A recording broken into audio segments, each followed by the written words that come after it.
Кудайдын чакырыгы. 10 апрель.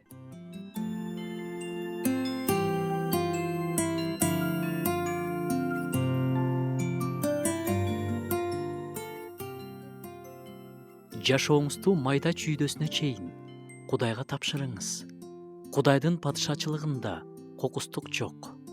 Кудайды сүйгөн адамдардын жашоосундагы баардык нерселер жакшылык үчүн. А эмнеге мындай болуп жатат? Башкача болсо жакшы болмок. А эмнеге мен күткөндөй болбой калды? Эмнеге эле ушинтип атат? Мен башканы каалагам да деген суроолорго энергияңызды коротпой, баардыгы үчүн Кудайга рахмат айтып, ага баардыгын тапшырыңыз демекчибиз.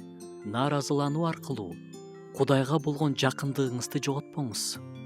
Кетирип алган каталарыңызды да ал кудуреттүү күчү менен, сүйүүсү менен, ырайымы менен жакшы жака буруп кое алат. Караңгы жолдордо жүргөнүңүздө да Кудайдын жарыгы бар жана аны эч нерсе караңгылата албайт.